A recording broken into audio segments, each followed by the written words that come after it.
श्री कृष्ण द्वारा अर्जुन को दिए हुए गीता के उपदेश के कुछ सुंदर तथ्य। श्रोतागण, आज से इस गीता अध्याय का आज 8वां अध्याय प्रारंभ होता है। 7वें अध्याय के अंत में योगेश्वर श्री कृष्ण ने कहा कि पुण्य कर्म को करने वाले योगी संपूर्ण पापों से छूटकर उस व्याप्त ब्रह्मा को जानते हैं।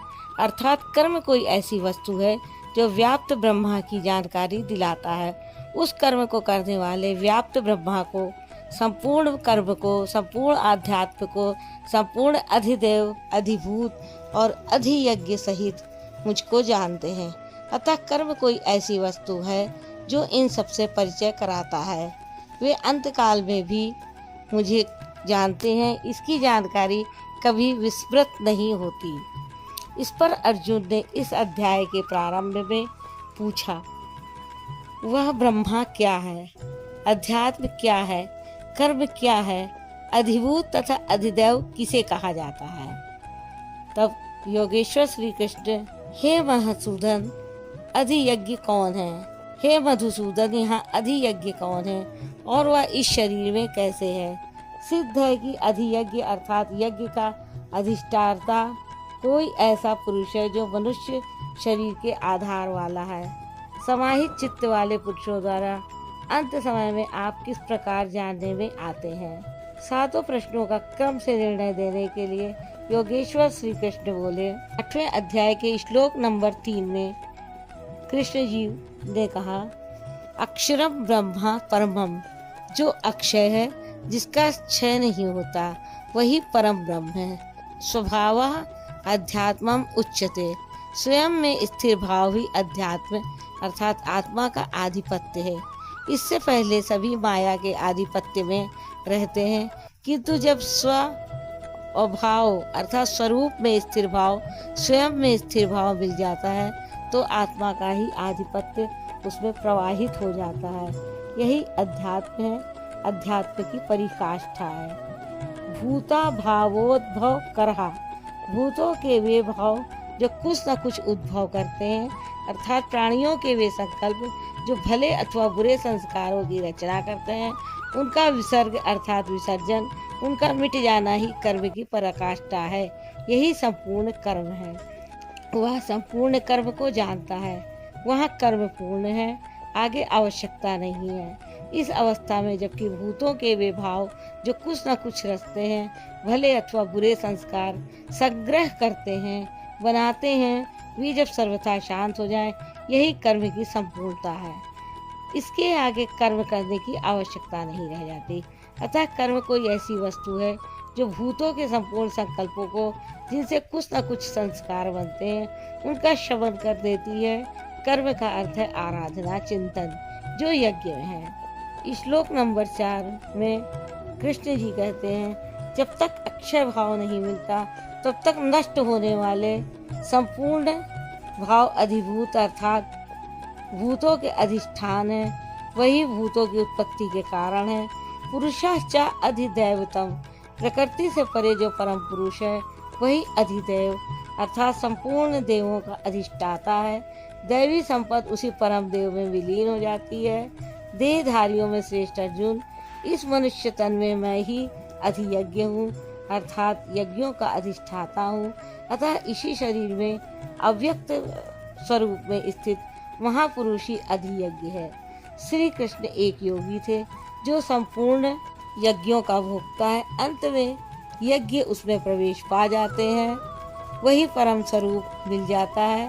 अंतिम प्रश्न में योगेश्वर श्री कृष्ण ने अर्जुन के अंतिम प्रश्न का उत्तर दिया कि जो पुरुष अंत काल में अर्थात मन के निरोध और विलय काल में मेरा ही स्मरण करते हुए शरीर के संबंध को छोड़ के अलग हो जाता है, वह मध्यावम साक्षात मेरे स्वरूप को प्राप्त होता है। इसमें संशय नहीं है। शरीर का निधन शुद्ध अंतकाल नहीं है। मरने के बाद भी शरीरों का क्रम पीछे लगा रहता है। संचित संस्कारों की सतह के मिट जाने के साथ ही मन का निरोध हो जाता है और वह मन भी जब विलीन हो जाता है तब वहीं पर अंतकाल है। इसके बाद शरीर धारण नहीं करना पड़ता। यह क्रियात्मक है, केवल कहने से वार्ता क्रम से समझ में नहीं आता। जब तक वस्त्रों की तरह शरीर का परिवर्तन हो रहा है, तब तक शरीरों का अंत कैसे? मन के निरोध और निरुद्ध मन के भी विलय काल में जीते जी शरीर के संबंधों का विच्छेद हो जाता है। यदि मरने के बाद ही यह स्थिति मिलती तो श्री कृष्ण भी पूर्ण न होते। उन्होंने कहा कि अनेक जन्मों के अभ्यास से प्राप्ति वाला ज्ञानी साक्षात मेरा स्वरूप है। मैं वह हूँ और वह मुझ में है। लेश मात्र भी उसमें और मुझमें अंतर नहीं है। यह जीते जी प्राप्ति है। जब फिर कभी शरीर न मिले, वही शरीरों का अंत है। मृत्यु के समय मनुष्य जिस जिस भी भाव को स्मरण करता हुआ शरीर को त्यागता है, उसको ही प्राप्त होता है। तब तो बड़ा सस्ता सौदा है। आजीवन मौज करे और मरने लगे तो भगवान का स्मरण कर लेंगे। किंतु श्री कृष्ण कहते हैं ऐसा होता नहीं। सदा तद्भाव भाविता उसी भाव का चिंतन कर पाता है जैसा जीवन भर किया है। वही विचार बरबस आ जाता है जिसका जीवन भर अभ्यास किया गया है, अन्यथा नहीं हो पाता। इसलिए अर्जुन, तुम हर समय मेरा स्मरण करके युद्ध करो।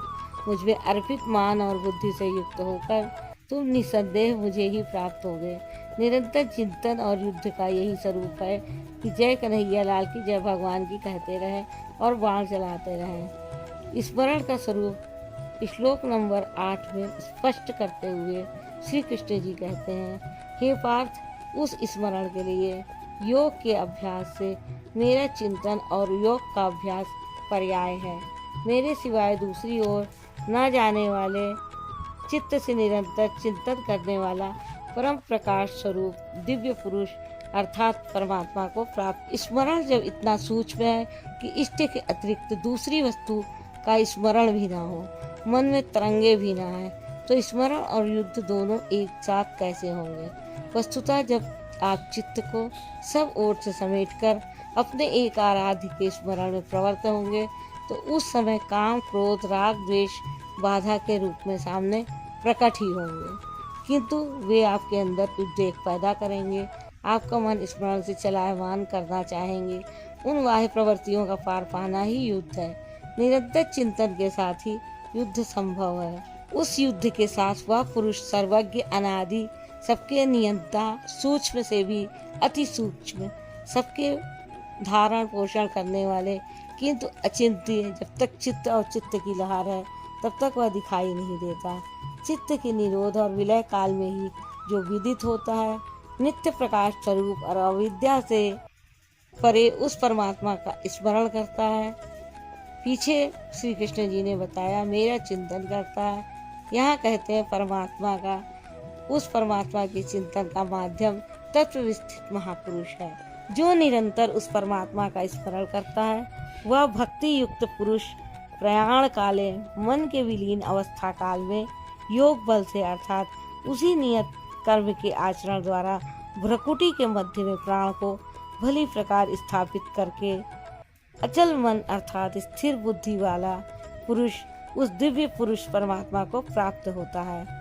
उसी एक परमात्मा की प्राप्ति का विधान योग है। उसके लिए नियत क्रिया का आचरण ही योग क्रिया है।